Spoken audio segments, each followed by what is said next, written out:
He burst through the revolving doors of Bryant Park just as a blast of sleet hit his face, his courier bag slamming against his side.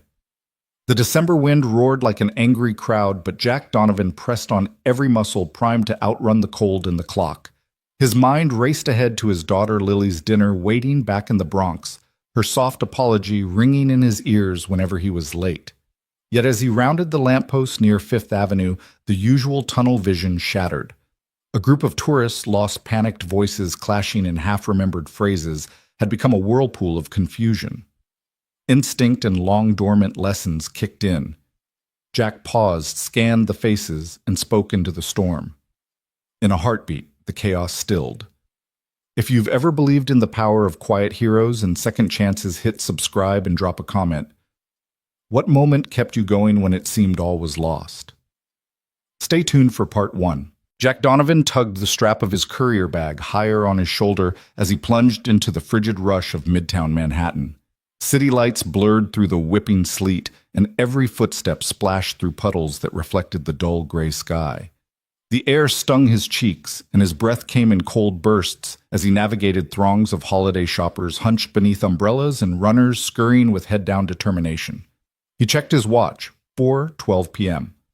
If he didn't hustle now, he'd missed the last train home to the Bronx and his daughter Lily's dinner. She'd promised to wait, but the years had taught Jack to expect disappointment. He veered onto West 42nd Street, weaving past delivery trucks and yellow cabs, honking obstacles clear. Each block felt stretched gravity heavier in the fading daylight. Red and green storefronts glittered with faux warmth, yet Jack felt none of it. Instead, he shouldered through the crowd with practiced ease, an uncelebrated rhythm of city life pickup, drop-off, sprint, breathe, repeat. As he approached Bryant Park, the sleet narrowed to a fine spray, and the tall lampposts lining the walkways glowed ghostly in the gloom. Normally, he'd skirt the park's edges, cutting inside only if traffic snarled. Today, he'd chosen the straight path even as dusk deepened. That's when he heard the first sharp cry. He paused. Instincts bristling voices, he couldn't place an undercurrent of urgency that felt wrong. Ahead, under the glow of an ornate lamp, a cluster of tourists stood huddled, a woman's stroller, abandoned maps flapping in gloved hands, a tour guide's useless placard taped to a stick. Jack slowed, hand still on the bag strap. He'd seen lost travelers before, but never like this. They spoke in bursts, German shouted by one man, Mandarin by another, Spanish by a frantic woman. Phones pressed to ears offered no solace. Their panic was a living thing, a tangled mesh of fear and frustration. Jack's heart tightened for a moment. He saw Lily's anxious face when he arrived late. Then something clicked. He remembered the lessons from his old life, the languages he'd once studied before life upended everything. He stepped forward into the circle. The wind shifted, slicing past him, but he stood unmoved. Clearing his throat, Jack looked to the pair of elderly tourists arguing in broken English. Permiso, he offered, gently switching to Spanish as the women turned toward him. Their eyes widened, hope flickering like a candle. Moments later, he'd moved through German and then Mandarin, each syllable measured respectful guiding. Within minutes, the group's tension unraveled. A child tugged at his coat, eyes bright. A mother sobbed quietly, clutching her map as Jack drew a simple grid on its backside, 4 languages neatly labeled. Tourists dialed hotels with his help. Elderly couples embraced relief. Jack exhaled the city noise rushing back in. The storm of confusion had been broken by words, his words prompted by a moment's empathy. As the last of the group dispersed toward Fifth Avenue, Jack checked his watch again, 4:27 p.m. Rush hour traffic would strangle his route if he dawdled.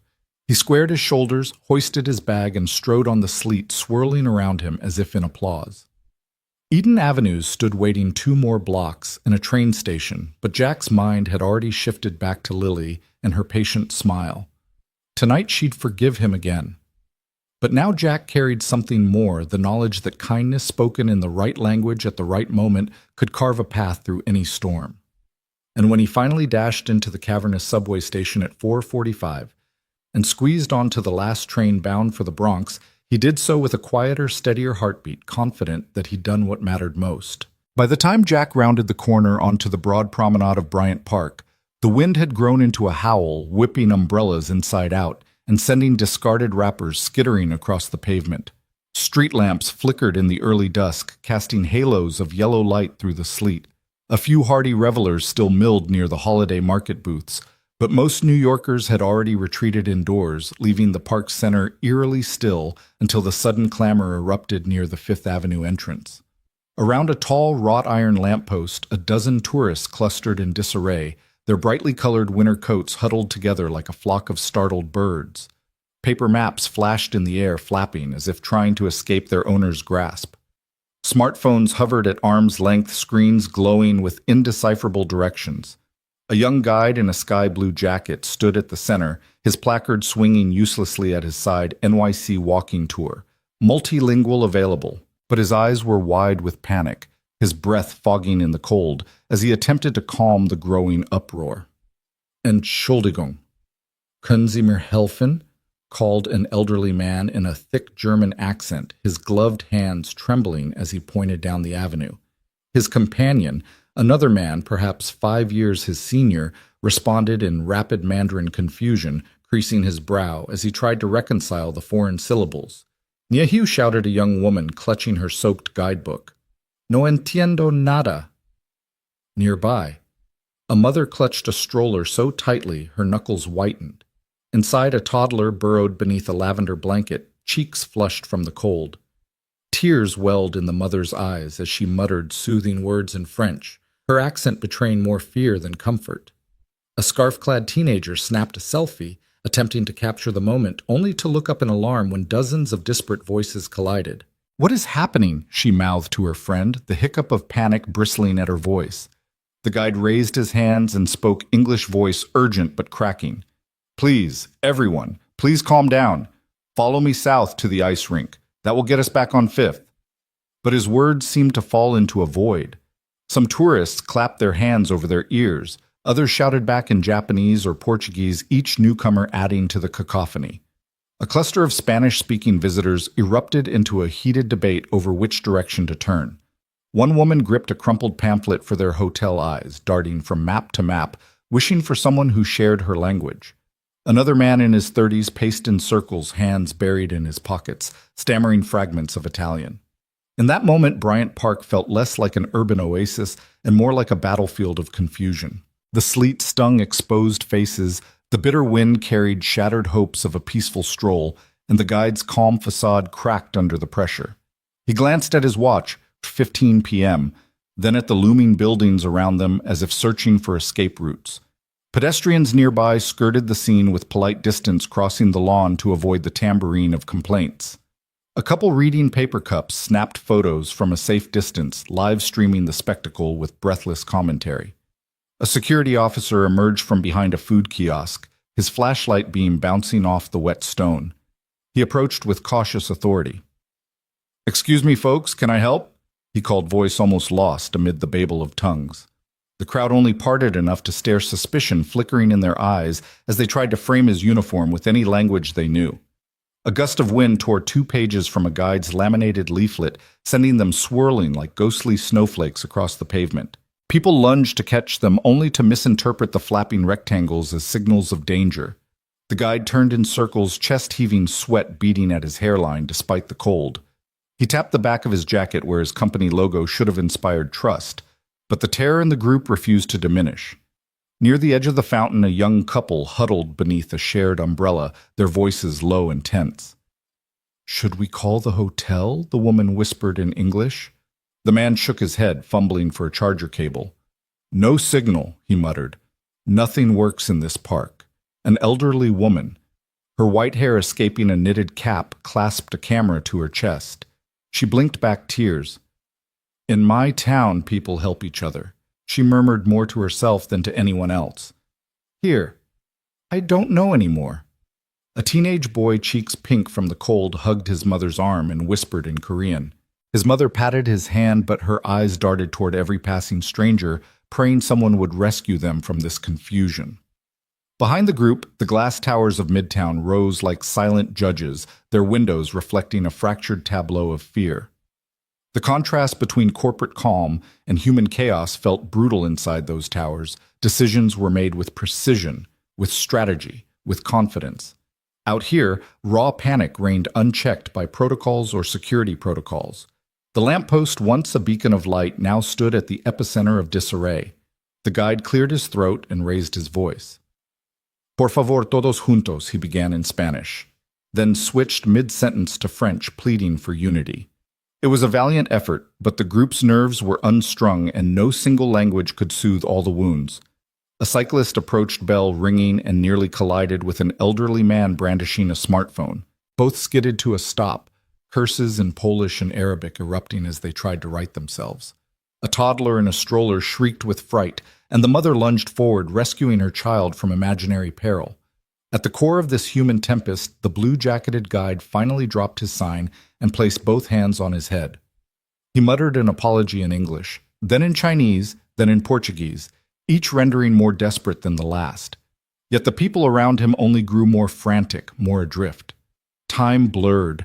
The streetlights blinked awake and sleet became a fine chatter against the pavement. Frost formed on leather coats and silk scarves alike. Everyone had forgotten that they were in one of the world's most visited cities, so busy capturing moments on cameras they couldn't truly experience them. Lost in translation, they teetered on the edge of helplessness. In the space between collisions of sound, Jack Donovan stood just beyond the periphery courier bag, half unzipped. He watched the storm of confusion lips pressed into a thin line. He glanced back toward Fifth Avenue, a map of subway lines etched in his mind, but something stopped him, the raw ache of fear in a child's eyes, the frailty in an older couple's stance, the guide's resigned despair. Jack pulled his scarf tighter, shoulders braced against the wind. With one last look at the swirling crowd, he stepped forward, ready to speak the words they needed, even if he spoke them in 8 different languages. And in that charged moment, as the sleet continued to fall and the city seemed to hold its breath, Jack Donovan became the calm before the storm. Jack stopped a few paces from the lamppost, the rushing wind and sleet muted in his ears the moment he committed to help.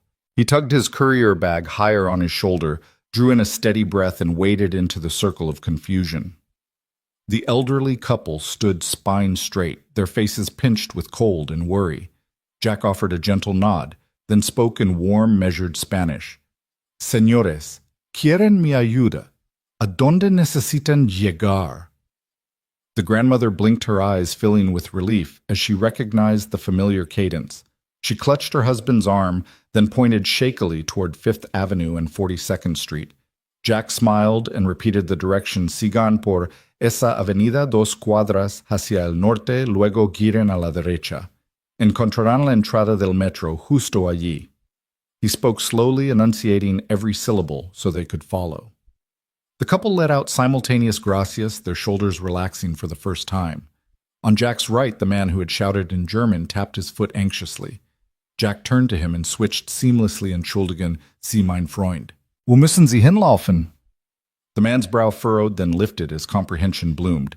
He pointed down the park path. Jack offered a reassuring pat on the arm and repeated the instructions in German, softening his tone. Gehen Sie geradeaus, 2 Blöcke weiter, dann links. Die U-Bahn-Station ist gut ausgeschildert. The man exhaled audibly, then offered Jack a shaky thumbs up before heading off in the correct direction. A young tourist in a wool hat, overhearing Jack's German, leaned forward and asked a question in Mandarin. Jack pivoted again. Qing Wen Nan Yao Chunali. His Mandarin was deliberate, each character's pronunciation rounded with respect. The woman's eyes sparkled as she realized she could communicate. She asked for her hotel's name in Mandarin. Jack answered carefully and watched as her frown smoothed into a grateful smile. Meanwhile, the guide in the blue jacket attempted to regain control, but his stuttering English only added to the mayhem. Tourists from Portugal, Italy, and Japan all clamored for help. Jack's lips curved in a sympathetic half-smile.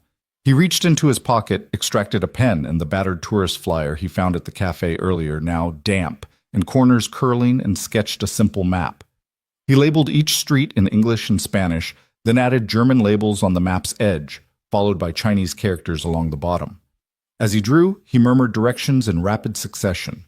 Spanish, German, Mandarin, each phrase a lifeline thrown to a flailing swimmer. A child no older than 6 tugged on his sleeve and whispered in English, "How do you speak all those languages?" Jack crouched so his eyes met hers. "A little bit of study, a lot of practice, and a lot of heart," he said gently. The child's eyes grew wide. "You're like a wizard," she declared with glee. Jack ruffled her hair and stood offering a small bow that sent laughter rippling through the group. In the space of 5 intense minutes, the tide had turned. Panic dissolved into cautious hope. A pair of tourists who had nearly collided in frustration now exchanged friendly directions thanks to Jack's translations. The guide's signboard, once mocked as a cruel joke, now read like a tribute to Jack's skill: NYC Walking Tour Multilingual Miracle on Demand. A teenage couple huddled under an umbrella approached Jack asking for a recommendation on local cuisine. He described a nearby deli. It's famous for its matzo ball soup and knishes. Ask for it in Yiddish, mazlakish. They broke into delighted smiles and seemed almost eager to follow his advice rather than running back to their hotel. Even the security officer who had paused on the outskirts stepped forward and saluted Jack with a nod of respect. "Thanks, man," he said. "You saved a lot of trouble." Jack waved him off with a grin. There was no time for accolades. The work was nearly done. With the last of the tourists pointed down the correct paths, Jack took a moment to survey the aftermath.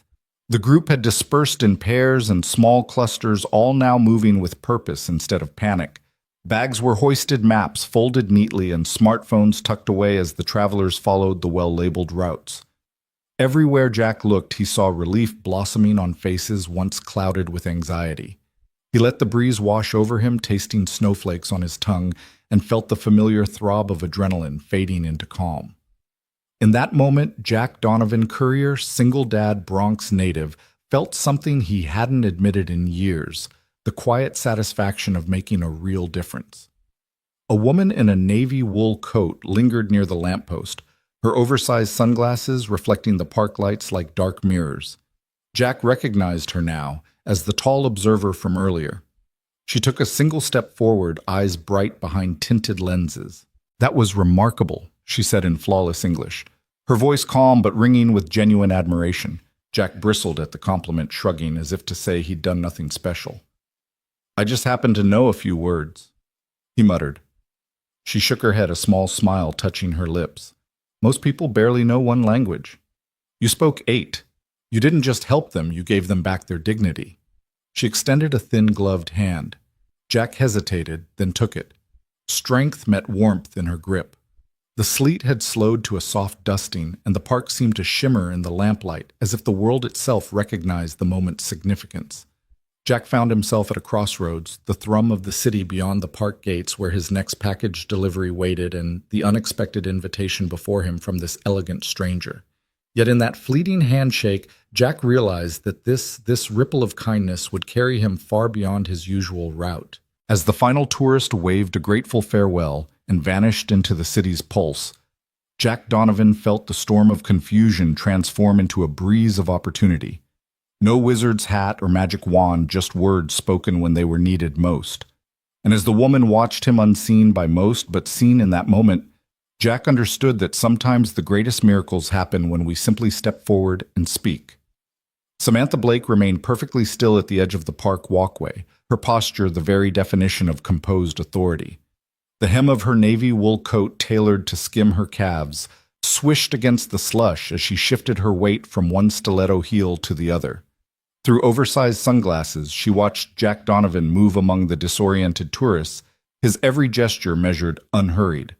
He spoke languages like turning a key in a lock: Spanish, German, Mandarin, freeing the trapped voices of men and women who had thought themselves forever stranded. She inhaled deeply, the crisp air filling her lungs with the raw electricity of Manhattan in winter. Around her, Bryant Park's festival lights glowed through the haze, a promise of holiday cheer. Beneath her feet, the cobblestones were slick with sleet that had turned to ice. She had come here on a whim, escaping the suffocating calm of her high-rise office, where numbers ruled and human nuance was often an afterthought. But what she had witnessed tonight felt more strategic than any boardroom play, the way Jack glanced toward the elderly couple to gauge their understanding, the gentleness in his voice when translating for the flustered guide, the surprising ease with which he bridged cultural chasms. She adjusted the bag slung over her shoulder, grateful for its warmth. Beneath her coat, she wore a cashmere sweater and tailored trousers, clothes chosen carefully. No lipstick smudges, no hair out of place. As CEO of Morrow Global Technologies, she spent her days choreographing mergers, realigning brand identities, negotiating billions in investment capital. She stood on the shoulders of diplomats and financiers, an heir to ambition as much as to legacy. Her father had taught her that efficiency was the highest form of power.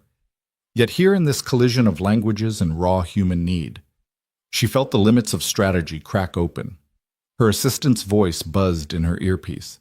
"Ma'am, the board is asking for your presence on the conference call in 10 minutes. They need updates on the Southeast Asia merger."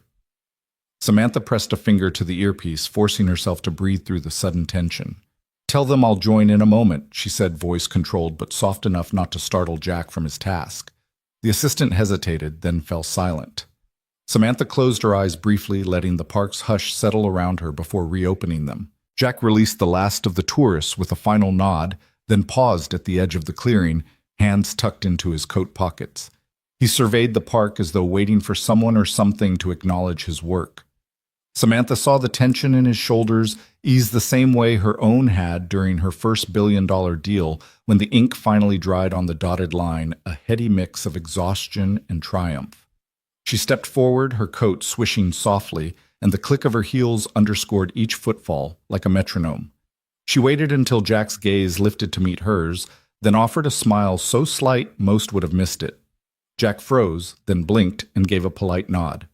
The tourists now dispersed, faded into the park's perimeter. A security guard approached Jack with a puzzled expression, but Jack waved him off, following Samantha's gaze instead of retreating. Unaccustomed, though she was to commanding attention outside of her corporate sphere, Samantha realized how easily he deferred to her presence, an instinct cultivated in high-stakes environments where recognizing authority, spoken or unspoken, could mean the difference between success and failure.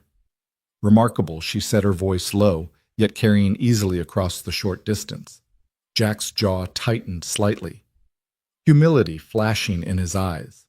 "I just spoke the words they needed," he replied. His tone was modest, almost apologetic, another contrast to the bluster of boardroom bravado she knew so well. She studied him, the cropped haircut that spoke of no-nonsense practicality, the creases at his eyes that hinted at laughter lines rather than lines of command. His delivery bag hung at an angle across his torso, the logo faded from months of wear. She wondered how many packages he'd carried that day, how many steps he'd taken, how many small moments he'd traded for the larger ones she orchestrated by phone and email. He was a man rooted in action, not strategy, in service, not status. She reached up and removed her sunglasses, tucking them into the lapel of her coat. The gathering dusk sharpened the angles of her face, high cheekbones, a strong jaw, eyes the color of rain-soaked slate. She watched Jack press a business card into his coat pocket, then turned to leave, slipping back into the city's pulse without a backward glance. Samantha realized that she'd understood nothing of efficiency until she'd seen simple kindness ripple through that crowd. Tonight, Jack had turned confusion into clarity faster than any algorithm or business process she'd ever devised. A sudden crackle in her earpiece jolted her back to her executive life. "Ma'am, they're waiting." She pressed a finger to her lips as an apology, then straightened her shoulders. Jack paused mid-step and looked back, eyebrows raised in quiet question. She offered him a polite nod, an unspoken promise that their paths would cross again, and then released a breath she hadn't realized she was holding. "Thank you," she said. Her voice held a sincerity that surprised her. Jack inclined his head. "Just doing what I can," he said, words that echoed more than strategy ever could. Samantha watched him disappear into the swirling sleet and the blur of holiday lights, feeling the tingle of something she rarely named humility. In boardrooms, you measured success in profit margins and market share. Real change, she now understood, thrived in simple human moments. With one last glance at the spot where Jack had stood, Samantha turned and stepped onto Fifth Avenue. The wind tugged her coat and tousled her hair as she hailed a black sedan waiting at the curb. The driver opened her door with seamless deference. Samantha slid inside the leather seat, cool against her coat. As the car pulled away, she pressed her palm to the glass eyes, following Jack's path until he slipped from view. In that silence between engine and exhaust, she felt a new strategy forming, a plan not built on spreadsheets, but on human connection. She tapped her tablet as the city lights blurred past. Already she drafted a note: find Jack Donovan, learn his background, speak to him about Translation Summit. It was a departure from her usual to-do lists. Tonight, the metrics she'd chase would be measured in lives touched, not dollars gained. Behind her, Bryant Park's lampposts flickered off one by one, leaving only the hum of distant traffic. Samantha closed her eyes, leaning back against the seat. The board's demands, the mergers, the investor calls, all waited in the building she'd soon return to. But for a few precious moments in the hush after the storm of confusion, she allowed herself to hope for something more: leadership infused with compassion, strategy guided by empathy, and the possibility that her own world, long ruled by deals and deadlines, might expand in ways she hadn't dared imagine. And in that soft exhale, Samantha Blake realized she would never command a room the same way again. Samantha Blake slipped out of her heels in the silent refuge of her Manhattan penthouse. The marble floors were cool beneath her wool-slippered feet. The city below pulsed with lights and distant sirens, but inside her high-ceilinged living room, a single monitor glowed against the shadowy walls. She crossed to the sleek glass desk where her assistant's tablet lay, blinking with notifications. Samantha drew a hand through her hair, loosening the immaculate chignon she'd worn all day. Tonight, she removed every professional veneer she could. She tapped the play icon on the security footage reel. The grainy video leapt to life, looping the moment she'd first spotted Jack Donovan among the tourists in Bryant Park. Over and over, she watched the delivery driver's head tilt the way his hand sketched that rough map on a damp paper flyer. Most striking of all was the patch of color on his courier bag, a child's rocket, hand-drawn and taped askew. Each replay revealed another subtle detail: the gentle arc of his smile as the small girl called him wizard, the way he bowed his head in quiet deference when the panicked couple offered thanks. Samantha pressed pause and leaned forward, fingers brushing the screen. Her reflection shimmered in the glass-sharp shoulders, a diamond pin at her lapel. The exacting precision of her tailor-made jacket. She smoothed the invisible crease between her brows. She had tracked boardroom betrayals, unmasked financial leaks, and negotiated millions in hostile takeovers. Yet here in the simplicity of human kindness, she felt strangely unmoored. Late-night rain tapped against the floor-to-ceiling windows, and the friendlier glow of holiday lights drifted in from the street below. Samantha stood and walked to the adjacent alcove where a wall-mounted console displayed floor plans, security logs, and personnel directories for Morrow Global Technologies. The building's HR database pulsed with every employee's record-hire date department review scores. None of it helped her understand Jack Donovan. He wasn't on the payroll. Courier Express was an entirely separate vendor, but that child's rocket M, she murmured to herself, was the clue. She returned to the monitor and keyed in a search for Courier Express in her building's visitor management system. A dozen driver badges scrolled by on the screen, each a year-old photo and name. Samantha's eyes narrowed as she scanned Michael Lee, Nia Johnson, Carlos Martinez. None matched the man with the rocket sticker. She paused at one entry: a J.D. Jack Donovan badge, ID 8297, checked in daily at 8 a.m. and out at 6:30 p.m. His last check-in this afternoon had been at 4:45 p.m., just after he'd cleared the tourists. A quiet thrill crept through her. Samantha tapped a few keys, bringing up Jack Donovan's basic profile: date of birth. Hire date, with Courier Express home branch in the Bronx. Curiously, there was a single note attached to his file: family sticker on bag rocket. Keep for ID. No other flags. No performance reviews.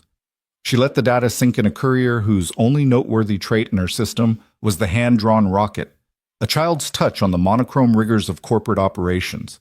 She reached for her phone and scrolled to a saved contact: Clara, executive assistant. One tap brought up her messaging app. Samantha composed a brief directive: subject urgent.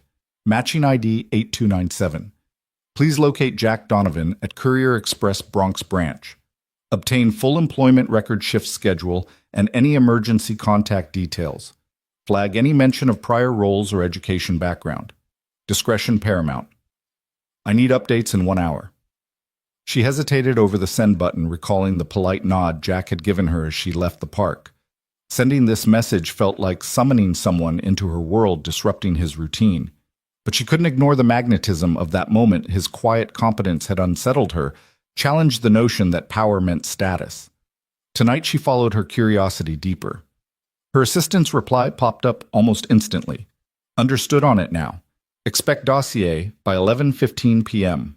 Samantha exhaled, feeling the weight of anticipation. She stood by the window, sipping a warming swirl of chamomile tea, and watched the taillights of a black sedan slip down the avenue. The scent of rain-washed pavement drifted up the glass, mingling with the faint aroma of lavender from her bedside diffuser. All her life she'd calculated risk and reward in boardrooms.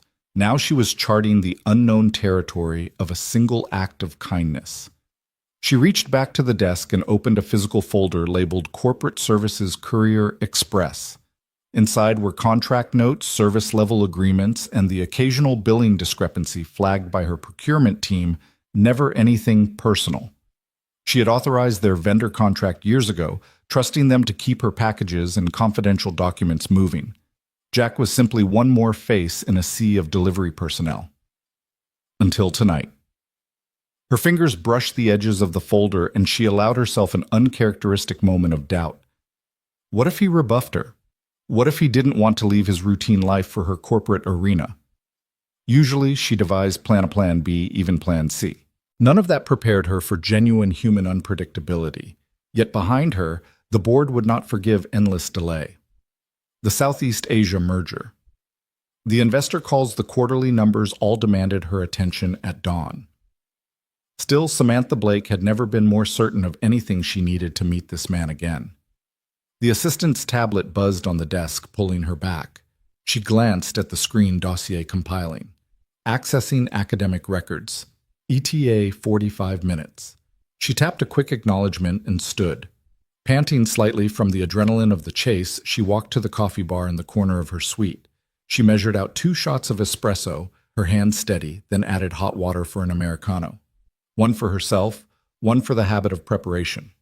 Her gaze returned to the video footage looping on the monitor. Each replay drew her deeper into Jack's world, the way his hands curled around the pen as he wrote in Mandarin, the polite angle of his bow, the genuine warmth that softened the park's harsh edges. She realized that leadership was more than issuing memos and running projections. It was about presence, showing up when words mattered most, translating intention into action. A soft ping announced her assistant's arrival. She tapped the tablet, no dossier yet, but a cropped screenshot. Jack Donovan's smile as the tourist dispersed. Underneath, her assistant had scrawled a note, impressive clarity in every tongue. Possible previous academic background, Hunter College linguistics. Samantha's pulse quickened. Hunter College was renowned for its language programs. Was Jack a former professor who'd walked away from it all? She scrolled through the databases. Hunter didn't list dropouts by name, but she could request archived directories, alumni lists. With a few more queries, she might uncover his history. But first things first, she gathered her tool's phone tablet, the Americano, and stepped onto the balcony overlooking the East River. The winter air bit at her cheeks, and the steam curled from her cup like a promise. She closed her eyes, centering herself.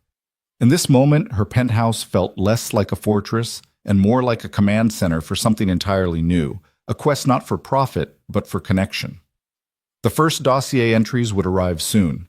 Samantha Blake, CEO of Morrow Global, would learn every bullet point of Jack Donovan's resume.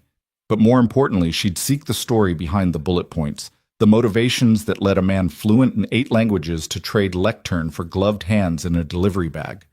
In the hush between skyscrapers, she allowed herself to hope she'd discover not just a consultant, but a kindred spirit who might remind her what it meant to speak and to be heard again. Jack nudged open the glass door of the corner cafe, the jingle of the bell announcing his arrival. He shook the sleet from his parka and breathed in the warm, coffee-scented air. The Bronx morning crowd bustled around him, students in hoodies, retired couples nursing newspapers, a barista calling out drink orders in rapid Spanish. Jack wove through mismatched tables to his usual spot by the window, where a steaming Americano and a small oatmeal muffin waited, courtesy of Mrs. Harris next door. He sank onto the vinyl seat, unzipped his bag, and tapped his watch, 8:05 a.m. Plenty of time before his first drop-off. He took a thoughtful sip of coffee, letting the bitterness ground him when she appeared tall, composed, every inch the image of quiet power. Samantha Blake stepped into the cafe like she'd never known anything but command. Her hand closed around the door handle for a moment, as if gathering resolve, then she crossed the tile floor in heels that clicked softly, by his table. "Mr. Donovan?" She asked, her voice a calm contralto that cut through the cafe racket. Jack looked up, surprised. "Yes." He offered her a tentative nod. She gestured to the seat opposite him. "May I—" He said nothing, so she slid into the chair, setting a sleek tablet and leather portfolio on the table between them. Jack had expected follow-up questions about her security footage, perhaps a line of inquiry about his multilingual deafness. But Samantha didn't unfold a recorder or begin with credentials. Instead, she looked him in the eye, no sunglasses. Her hair pinched back in a loose chignon, and smiled with an openness that unsettled him. "I appreciate you meeting me," she began, unwrapping a latte and placing it in front of Jack with a warm smile. "This place makes the best coffee north of 149th Street. Jack blinked. "It's Mrs. Harris's doing." He sipped, then offered the latte to her. She declined, her eyes never leaving his. "Thank you," she said, voice steady. He cleared his throat. "To what do I owe the pleasure, Miss—" He paused for her name. "Blake," she supplied. "Samantha Blake." Jack nodded, shifting slightly. "You watched me help those tourists. I'm glad it was helpful." He tucked a loose curl behind his ear. Samantha lifted her tablet and tapped a few keys, turning the screen toward him. There, in crisp bullet points, was a summary of that afternoon's incident. Languages spoken, timestamps, on-the-spot map sketches, and the child's rocket sticker identified. "I tracked down your schedule," she said. "I saw you don't just deliver packages, you rescue strangers." She paused as Jack's eyebrows rose. "I have a summit next month, Global Partnerships Cross-Cultural Engagement. We need someone who doesn't just translate words, but translates intention. I'd like you to consult." The words hung between them like a question mark waiting for conviction. Jack set down his coffee cup and eyed her. Consult how he asked. His voice was cautious, layered over a lifetime of second-guessing offers that sounded too good to be true. Samantha leaned forward, hands clasped. "On stage, backstage, wherever interpretation matters, simultaneous translation crisis communications will pay you, and I'd like you to help train our internal teams afterward. It's a short-term gig a week, but it could turn into more." Jack glanced at the cardstock flyer Mrs. Harris had tucked into his bag that morning, Landmark Center, 3rd Avenue Summit. His chest tightened. "I have shifts," he said softly. "And Lily, my daughter needs me. School drop-offs, doctor's appointments." He trailed off, unsure how to explain that nights and weekend shifts paid the rent and kept her therapy appointments covered. Samantha's eyes softened. "I know enough about single parents to understand your priorities." She tapped the tablet again. "We can work around your schedule. Start every morning after your drop-off, finish before pickup. Walk-in sessions, remote follow-ups. No public announcement unless you want one." Her voice brimmed with an unexpected respect that made Jack sit up straighter. He took a deep breath and leaned back. Around them, the cafe's low chatter continued, friends laughing over mugs, baristas calling out names, the whir of the espresso machine. Jack traced the rim of his latte with a fingertip. "Why me?" he asked. "Why not bring in a professional conference interpreter?" He searched her face for any hint of strategy or pity. Samantha's smile deepened. "Because you don't just interpret language," she said. "You interpret people. The way you paused to read the emotions of that elderly couple, the way you bowed to speak to a Mandarin speaker as an equal, it wasn't show. It was genuine. I've seen board presentations and investor calls. I've never been moved the way I was watching you tonight." She tapped the tablet one last time, then slid it back into her portfolio. "I want authenticity, not another polished suit reading off a script." Jack absorbed her words, the implication of trust and belief in his abilities stirring something he hadn't felt in years. He thought of Lily and how her face lit up when he got home, her wonder at his small gestures. He thought of the months worrying over bills, balancing good deeds with necessities. "I need to talk it over with Lily," he said finally. Samantha nodded.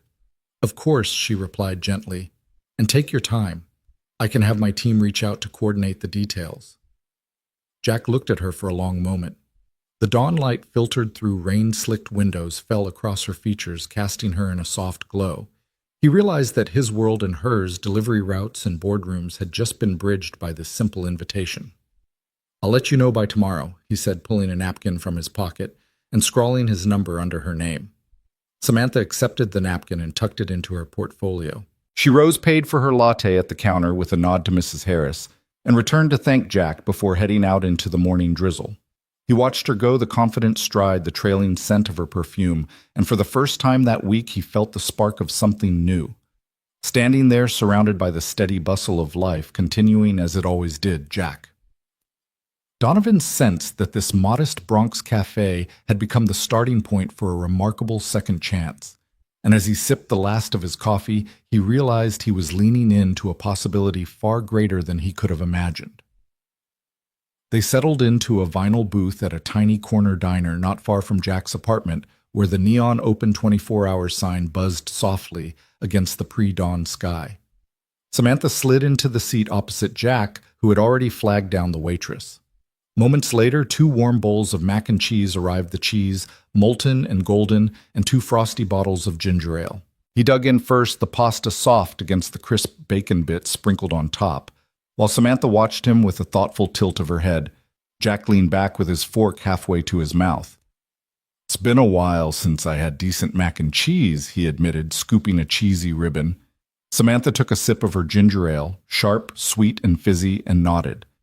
"Simple, but perfect," she said. He glanced at her over the rim of his fork.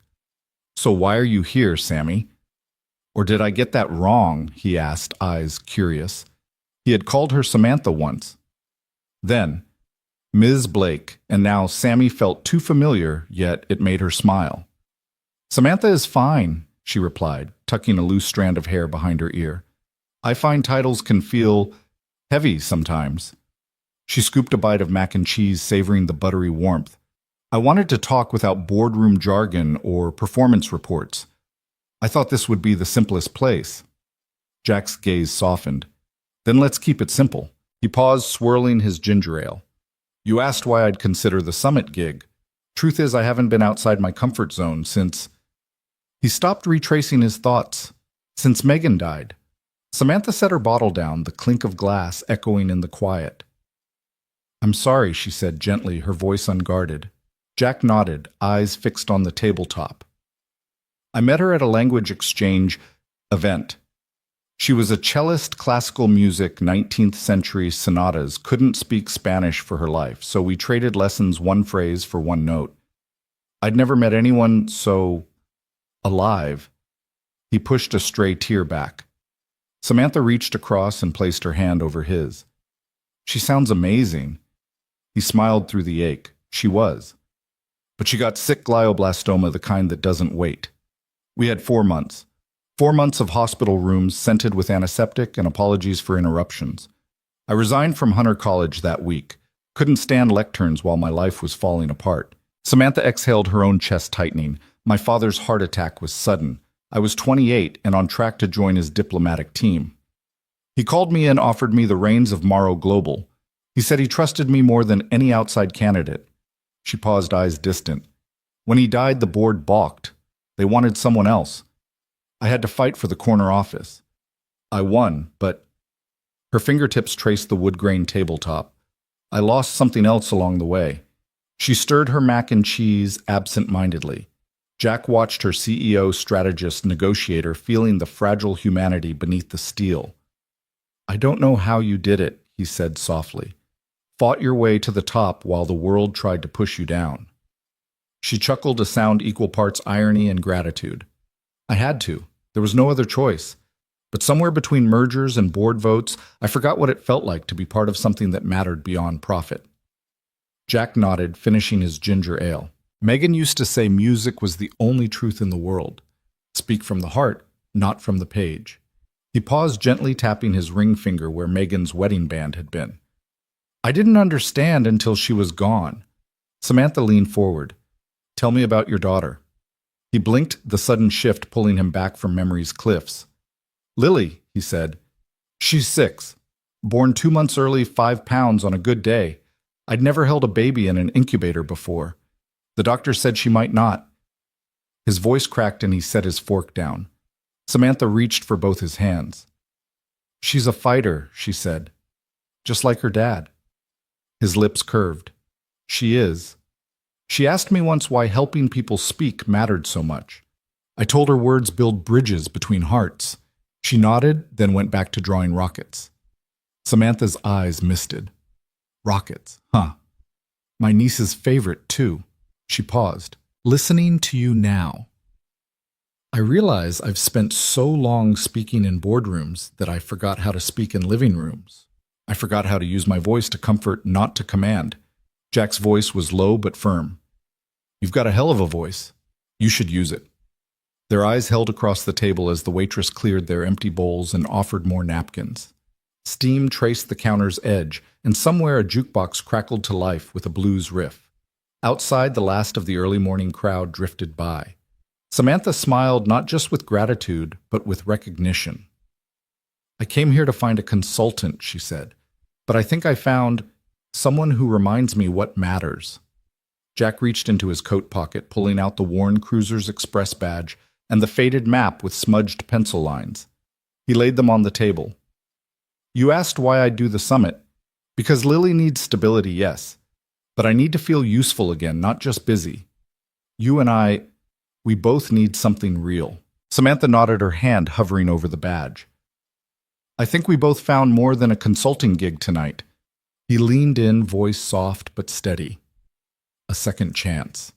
They lapsed into a companionable silence, two souls bridging disparate worlds over mac and cheese and ginger ale, vulnerability knitting them together in ways no boardroom deal ever could. Jack stood off to the side of the gleaming stage at the Grand Intercontinental Summit Hall, shoulders squared beneath his charcoal blazer. He'd arrived early that morning, earlier than he'd ever been awake for a weekday shift to run through notes on accent subtleties and cultural cues. Now, as the last keynote speaker concluded, Samantha Blake gave him a brief nod, time to step into the fire. The lights dimmed and the announcer's voice echoed, Ladies and gentlemen, please welcome our panel of refugee entrepreneurs here to share their visions for rebuilding communities across the globe. A hush swept through the audience of executives, investors, and dignitaries as three figures appeared on stage, a Syrian woman draped in a patterned headscarf, a tall Ivorian man clutching a sleek tablet, and a soft-spoken Chinese engineer wearing a simple gray suit. Jack adjusted the discreet headset mic, tucked beneath his collar. He glanced at Samantha standing just a few feet behind him and offered a small, steadying smile. She returned it with a nod that conveyed trust, not instruction. Then, stepping into the pool of light, Jack positioned himself slightly to the side so he wouldn't block the refugees, yet remained in view of the audience's monitors. The Syrian entrepreneur Amal al-Rashid cleared her throat. In Arabic, her words poured out, measured, laden with emotion, describing her vision to convert decommissioned shipping containers into mobile medical units for war-torn villages. Jack listened intently, his pen poised over his notebook. As she paused for breath, Jack's voice rose in calm English. Amal al-Rashid envisions mobile clinics built from shipping containers, bringing essential health care directly to families who have lost everything. She believes that by training local volunteers and equipping these units with solar power, they can ensure medical aid reaches remote areas day or night. A ripple of empathy spread across the audience. Jack's tone captured the gravity of Amal's loss and the fierce hope in her solution.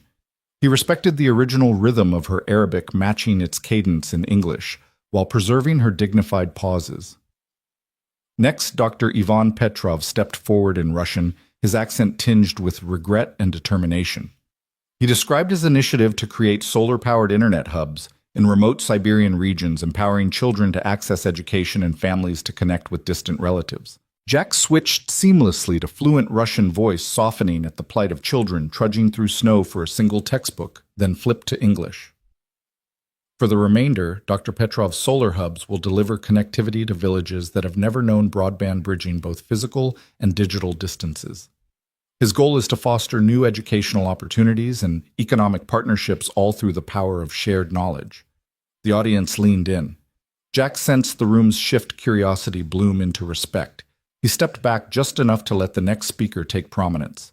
Xiaoling Wu approached the podium and spoke in Mandarin about her plan to repurpose textile waste into affordable, reusable construction panels for low-income housing in China's industrial cities. Every phrase was precise, underscored by a passion for environmental sustainability and community resilience. Jack allowed her Mandarin words to hang for a moment before translating into English. Xiaoling Wu sees discarded fabrics as raw materials for change. By compressing and treating textile scraps with eco-friendly resins, her panels can be assembled into durable, energy-efficient homes. This not only reduces landfill waste, but also provides dignified shelter for factory workers and their families.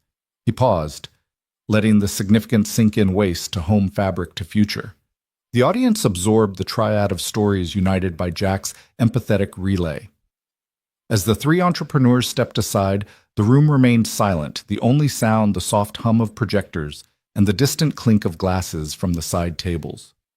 Jack felt his heart pound, not from fear but from the weight of responsibility transforming silent foreign words into resonant English truths. He exhaled slowly, then stepped away from the podium, allowing the panel moderator to guide the conversation forward. Morgan Lee, a well-known venture capitalist, took the mic. He asked the panel about funding challenges. Jack shifted back into interpreter mode, translating the moderator's question into Arabic, Russian, then Mandarin, each with respectful intonation. When the entrepreneurs answered, Jack relayed their strategic insights. Microgrants for community stakeholders, public-private partnerships for solar infrastructure, and seed funding tied to environmental impact metrics. Every nuance, every subtle shift in tone, he carried across languages with fidelity. During the Q&A, an executive from Dubai raised a hand. Amal, how will you navigate security risks in conflict zones? Jack translated the question into Arabic. Amal responded with careful candor, outlining her protocols for local liaison, remote monitoring, and volunteer safety training. Jack mirrored her measured restraint, ensuring that her English translation conveyed both caution and conviction. A hush followed. Jack closed his eyes briefly, feeling the gentle surge of connection, not just between speakers and listeners, but between cultures. The summit's exhibit halls, once sterile arenas for PowerPoint champions, now felt like a living forum for human futures. When the final question concluded, Jack stepped forward again. Samantha joined him on stage, placing a supportive hand on his shoulder. The room erupted in applause, a standing ovation that shook benches and echoed against high ceilings. Jack felt heat rise in his cheeks, and he bowed slightly, grateful for the recognition, but reminding himself that the applause belonged to the entrepreneurs whose voices he had amplified. Samantha raised her arms, gestures concise and commanding, and thanked the audience for embracing the panel's vision. She then turned to Jack, handing him a single rose from a nearby arrangement, a token of gratitude in the midst of corporate rigor. Jack accepted it, stepping into Samantha's extended shadow as they exited the stage. Backstage, as the applause faded, Jack's legs trembled slightly. He pressed a hand to his chest where the necklace his wife had given him once nestled against his heart. Samantha appeared at his side, her expression a mixture of pride and relief. "You were phenomenal," she said quietly, voice unguarded. "You made every word matter." Jack simply nodded, still absorbing the magnitude of what had just transpired. The summit had been his trial by fire, and his fire had forged bridges tonight. They walked through the labyrinth of black curtains and equipment cases, the chatter of technicians and assistants filling the air. Jack paused by a folding chair and sat wiping sweat from his brow. Nearby volunteers distributed bottled water and congratulated the panelists. Jack found himself smiling not from triumph, but from the raw human energy that pulsed through the building. Samantha stood beside him, hands in her coat pockets. "This changes everything," she said. "I've never seen our investors so energized. People aren't just talking about ROI, they're talking about impact." She glanced at him, eyes alight. "And it's all because you chose to speak their language." "Thank you." Jack lifted the rose to his nose, inhaling its subtle fragrance. "Thank you for giving me the chance," he replied softly. Samantha reached out and folded the bloom into her coat lapel, as if claiming it for both of them. "Let's go celebrate," she suggested, extending her hand. Jack took it, standing and brushing off his blazer. Together they stepped out of the backstage wings, hand in hand, into the summit's grand foyer, a place where just hours ago he'd been a curious observer. Now he walked beside her as an equal partner in a new narrative, their shared triumph echoing through the halls long after their footsteps had faded. The morning after the summit, Samantha walked into the glass-walled boardroom of Marrow Global Technologies. feeling the residual glow of last night's standing ovation. She'd barely slept. Her mind replayed Jack Donovan's translations, the audience's rapt attention, and the surge of genuine applause. Today, though, was about facing her board, and she steeled herself as she advanced to the head of the table. 24 executives sat stiffly in their chairs, laptops open, tablets glowing with email feeds and news alerts. Marcus Delacourt, the most vocal skeptic on her board, cleared his throat. "Ms. Blake," he began, voice cool. "We appreciate your initiative in bringing Mr. Donovan on stage last night, but as you know, some members have expressed concerns about the appearance of impropriety inviting a vendor's employee and dinner together. It's unorthodox." A ripple of murmurs followed. Samantha folded her hands calmly. "Mr. Delacourt, Mr. Donovan's contributions at the summit were demonstrably valuable. Any dinner we had was purely professional further discussion of his role." She paused, scanning the room. "But let's address these concerns directly. Jack is extraordinary at cross-cultural communication. I stand by him." Marcus leaned forward, steepling his fingers. "We need more than assurances. Protocol demands due diligence. We need evidence, performance metrics, vetting of credentials." Before she could respond, the boardroom doors opened quietly, and Jack stepped in, coat still damp from a light rain. Heads turned. Some gasped at his outsider presence. Samantha rose and offered him the seat beside her. Jack gave her a firm nod of reassurance. "Board member," Samantha said, motioning toward Jack, "Mr. Donovan has offered to provide clarity on any questions you have." A few executives exchanged uneasy glances. Marcus raised an eyebrow. "You're certain this is appropriate?" "I am," Samantha replied. "Jack, the floor is yours." Jack slid into the seat Samantha had vacated, his posture relaxed but attentive. He cleared his throat gently. "Thank you. I understand there are questions about how I came to be here. I'd like to speak to the source of the recent memo leak first." He reached into his briefcase and extracted a slim USB drive. "I've worked with our IT security team to trace the breach and document circulation. The memo criticizing Summit vendor selection was altered after it left Morrow Global's central server. The secure logs point to a single terminal badge ID 1023 assigned to Marcus Delacourt." He paused, letting the weight of his words settle. "The logs show that memo was uploaded under your credentials, then touched the restricted folder." Marcus's face paled. He closed his laptop. "That's impossible." Jack continued calmly. "The metadata confirms the timestamp. 9:14 p.m. 2 days ago during the board's last meeting. I have printouts of the logs here." He slid a folder across the table. "This isn't about me or Ms. Blake. It's about maintaining the integrity of our process." A tense silence followed. Samantha pressed a discreet button on her tablet behind the tinted glass. 2 security officers appeared at the door. Marcus stood abruptly, chair screeching, but sank back at the officer's presence. Guests turned to their screens, checking the logs Jack had supplied. One by one, heads nodded as the damning evidence became irrefutable. An older member, Kenji Watanabe, spoke with gentle authority. "I never expected Marcus to resort to sabotage. This is a breach of trust." He looked to the rest of the table. "I move we set aside any objections to Mr. Donovan's position and proceed with his appointment as head of global communications." His vote was met with hesitant agreement clicks of accept confirmations on tablets, hands raised in digital poll. Marcus, chest heaving, tried to speak but sputtered. Samantha leaned in, voice steady. "Thank you, Kenji. The board's decision is clear." She turned to Jack. "Do you accept the board's reaffirmation?" Jack nodded. "With gratitude, and I look forward to earning your trust through my work." He folded the folder and placed it in his briefcase. As the meeting adjourned, executives filed past Jack and Samantha, offering quiet apologies and nods of respect. Marcus lingered at the door, face drawn, but he said nothing. Outside, the rain had ceased and the city skyline hung bright against a gray sky. Samantha and Jack emerged into the corridor. She turned to him, relief softening her gaze. "I couldn't have asked for a stronger defense." Jack gave a modest shrug. "We did the right thing. Integrity matters." He slipped his briefcase strap over his shoulder. "And now we move forward." Samantha gave his hand a brief squeeze. "Forward," she agreed. Together they walked down the hallway toward her office, 2 people from different worlds united by trust, vindicated in the most public of arenas. Early spring found Samantha and Jack standing before a red brick building on East 147th Street, the old McKinley Branch Library, long shuttered and shuttered too quietly among neighborhood bustle.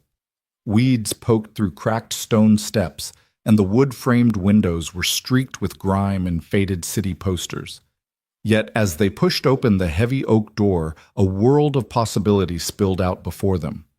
Dust motes danced in the shafts of morning light that filtered through broken panes, landing on rows of empty shelves that once held stories now waiting to be reborn. Jack inhaled the musty air.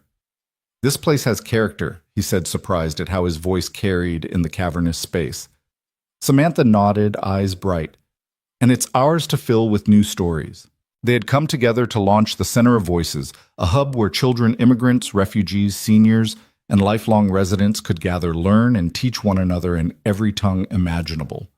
Their first act was to clear the main hall. Jack, armed with work gloves and a rented broom, swept decades of dust and debris into neat piles, while Samantha directed a parade of volunteers hauling out broken chairs and torn-up carpet. A local carpenter measured the old oak bookshelves and promised to refurbish them. A painter from the neighborhood pledged to cover the mottled walls in bright murals. Graffiti that once spoke of neglect, no books, here scrawled in midnight black, would soon be painted over with proverbs in Spanish, Mandarin, Arabic, French, and more. La palabra es puente. Words are bridges. Yanwei Xinsheng, words are the voice of the heart. Al kalima sot, the word is voice. Within days, the main reading room transformed. A mural of hands holding open a kaleidoscope of books spanned one wall.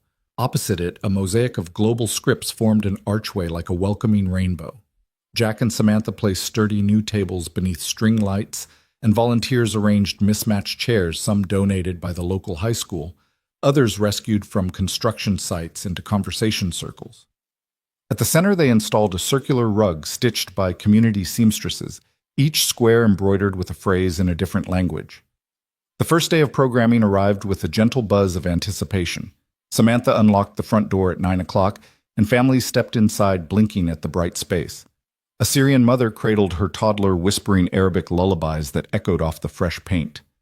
A teenage boy from Ecuador practiced English pronunciation with a retired teacher from Poland whose accent lent each word a kind warmth. Over by the window, an elderly woman from Puerto Rico led a Spanish book club, her laughter ringing as she teased a history buff from Ghana about the pronunciation of capital versus capital. Jack wandered through the sessions, notebook in hand, marveling at what he'd helped create. He paused at a corner table where 4 older men sat around a board covered in Scrabble tiles. Each word they formed switched seamlessly from Finnish to Turkish to Swahili, their eyes bright with the thrill of connection. Nearby, a group of refugee entrepreneurs, some of whom had been on Jack's summit panel, offered free workshops on bilingual business planning, their laptops glowing with slides in English and Arabic. The real magic, Samantha realized, wasn't just the languages, but the stories behind them. A young Sikh boy guided his curious classmates through the Gurmukhi script of his grandmother's sacred prayers.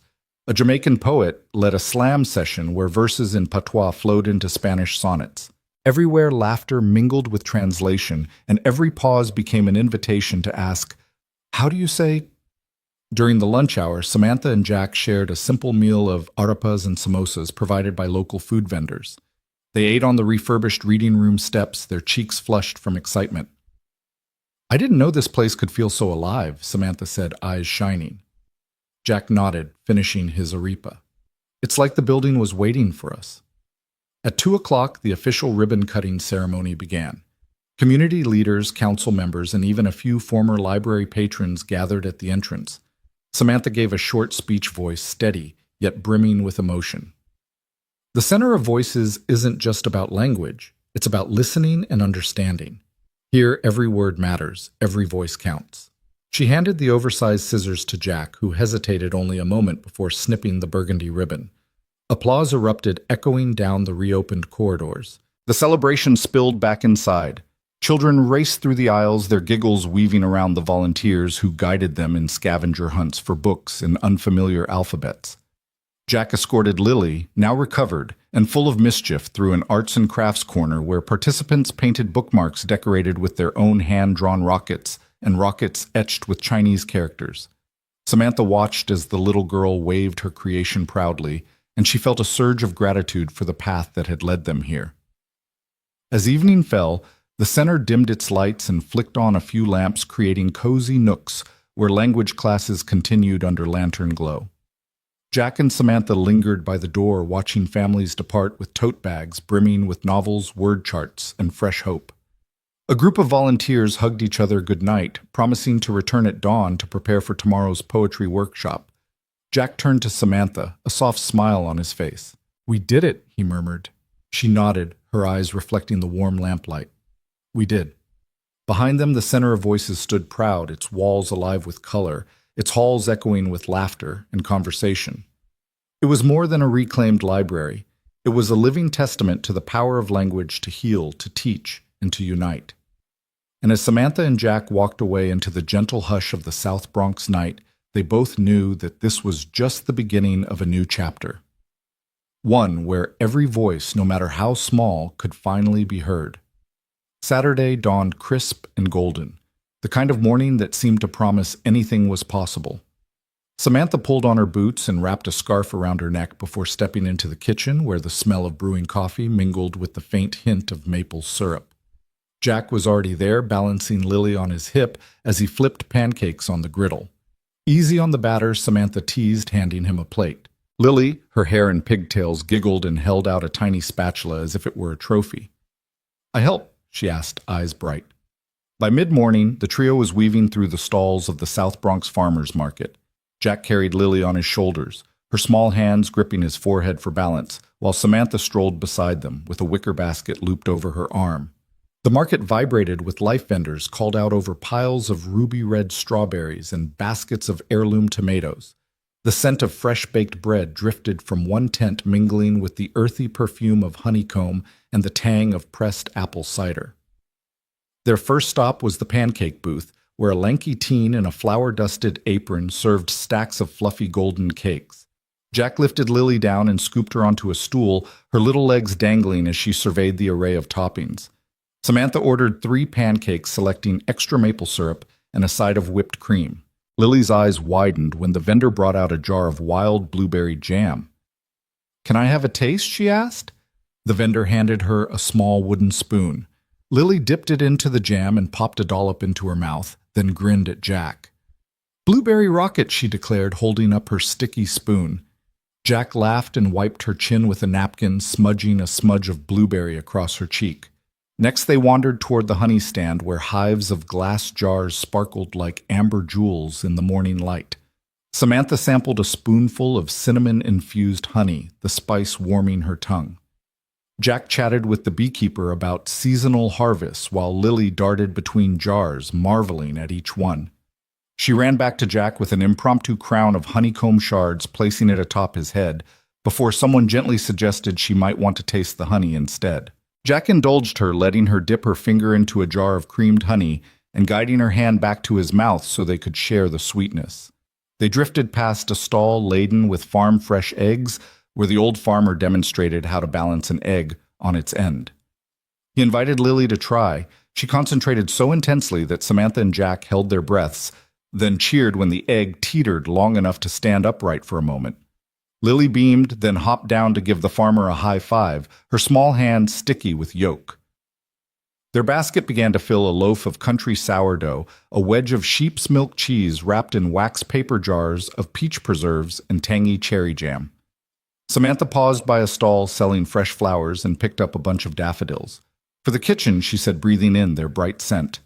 Jack offered to carry them, but Samantha tucked them into her jacket, the yellow blooms peeking above her pocket like the first signs of spring. They made their way to a corner where a group of musicians had set up 2 guitarists and a violinist. The melody drifted through the market, soft and lilting, a perfect soundtrack for their morning. Lily tapped her foot in rhythm and then began to dance, her pigtails bouncing. Samantha filmed her daughter on her phone, and Jack watched with the quiet pride of a parent who knows this is exactly where he wants to be. As the market wound down, they found a sunlit patch of sidewalk near the entrance and spread out a checkered blanket. Jack unpacked the treasure's cheese and bread for Samantha, jam-topped pancakes for Lily, an extra bottle of ginger ale for himself. They shared the meal in companionable silence, only the murmur of departing vendors and the distant hum of the city for company. Samantha dipped a piece of bread into the cheese and passed it to Jack. "Perfect pairing," she said. He smiled and replied, "Only the best for my team." Lily, her face animated with that sticky-cheeked innocence only a child can carry, offered each of them a taste of her peach-preserved pink rocket jam, she called it. They took turns licking the spoons she offered each bite, eliciting exaggerated expressions of delight. A couple passing by stopped to watch, and Samantha caught Jack's eye. In that glance, they shared the same thought. This was the kind of happiness that didn't need a boardroom or summit. It needed only pancakes, jam, and each other. When the sun climbed higher, they packed up their basket and headed home. Lily perched happily on Jack's hip. Samantha carried the blanket, its corners drifting in the breeze, like a promise of many more mornings just like this. As they turned the corner toward their street, Lily stretched out her arms and asked, "Again next weekend?" Jack and Samantha exchanged a knowing smile. "Absolutely," Jack said, tucking her closer. Samantha reached for his hand, weaving their fingers together. And in that simple gesture, three souls forging a new rhythm against the city's relentless pace, they stitched together a tapestry of hope, belonging, and the gentle magic of rituals made sacred by love. Late spring air settled over the city as Jack stepped onto the rooftop terrace of Samantha's penthouse, the hum of traffic softened by distance, and the gentle glow of string lights overhead. The bulbs suspended on slender wires cast pools of warm light across the wooden planks beneath their feet. Below the skyline shimmered glass towers reflecting the last rays of sunset church steeples, standing sentinel over winding streets, the city's pulse visible in each illuminated window. Samantha was already there, seated on a plush outdoor love seat, two steaming mugs of chamomile tea resting on the low table in front of her. Jack paused a moment, savoring the hush. Nothing about this evening required anything more spectacular.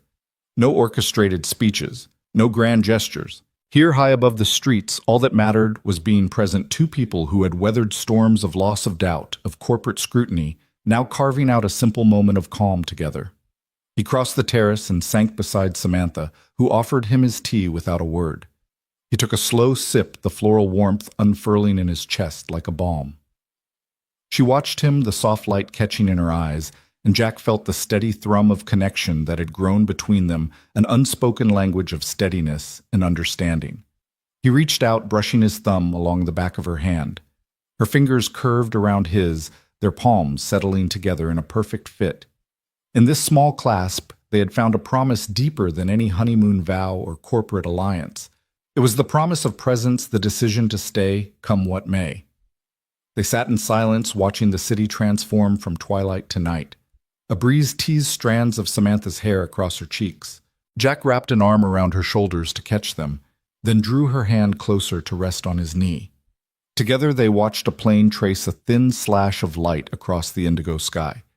Passengers likely unaware of the intimate peace unfolding below. "Remember when we first met?" Samantha's voice was low, almost lost in the night air. "I had no idea what I was missing." Jack smiled, his thumb still brushing her skin. "I almost walked past you." He remembered the hotel lobby haze, the blur of suited tourists, and then the clarity when he first saw her watching him untangle that overwhelmed tour group. "I'm glad you didn't." She turned to him, chin-tilted vulnerability flickering behind her composure. "I wasn't looking for this." Her lips softened, "But I found it anyway." He traced her cheek with his fingertips, memorizing the curve of her jaw and the gentle light. Leadership and love. He began searching for the right phrasing. They're not about grandstanding. They're about being here even when it's hard. Samantha leaned into his touch. "You taught me that." She paused, and Jack could almost feel the weight of her words, the lesson learned when he'd stood beside her in the boardroom, defending her from whispers and sabotage. The lesson learned in that abandoned library that transformed Community Hub, where they both found voices they thought they'd lost. Jack closed his eyes, breathing in the scent of chamomile and jasmine that drifted up from the planters behind them. "I used to think leadership was about having the loudest voice, the clearest plan. But then I saw you step into silence and choose integrity over optics. That was stronger than any press release. Samantha's gaze softened and she reached to tuck a lock of hair behind his ear. And you, she said, voice catching, you spoke truth when nobody else would. You didn't rescue me, you reminded me who I was. He tilted his head, surprised at the depth of her gratitude. I was just present. She gave him a small laugh, a sound like wind chimes stirring. Being present is the hardest thing some people can do. Jack smiled, brushing her hand with his lips. Then I'm glad we're both here. A gentle moment passed, two hearts beating in unison against the distant roar of the city. Samantha rested her head on his shoulder, and Jack leaned his cheek against her hair. Their tea grew cooler on the table, steam curling into the night like a farewell. I don't need fireworks, Samantha whispered. Not when I have this. He pressed a kiss to her temple. Not when I have you. She straightened slightly, gazing out at the skyline with him in that embrace. Promise we'll keep this? She murmured the simplicity of her request more profound than any marital vow. Promise we'll stay here together no matter how loud the world gets. Jack's heart tightened with both joy and solemnity. He tightened his grip on her hand, sealing the promise. I promise, he said, voice firm. I'll be here. They remained like that until the stars emerged one by one, scattering across the sky. The humid night deepened and the city lights flickered in endless constellations below. They spoke of nothing and everything, of Lily's new drawings, of center expansion plans, of futures both planned and yet unknown. Their whispers drifted into the night, gentle ripples in the vast expanse of the world. When at last they rose to leave, carefully setting the chipped mugs aside, they lingered at the terrace door. Samantha tucked her coat tighter around her and Jack brushed a hand across her back. They paused silhouettes against the urban panorama, and Jack pulled her close for a final embrace under the string lights, their warmth a soft beacon in the cool night air. No declarations were needed. In that shared silence, with hands still intertwined, they had spoken a lifetime of truth, that leadership and love and all the strength needed to weather life's storms begin with steadfast presence.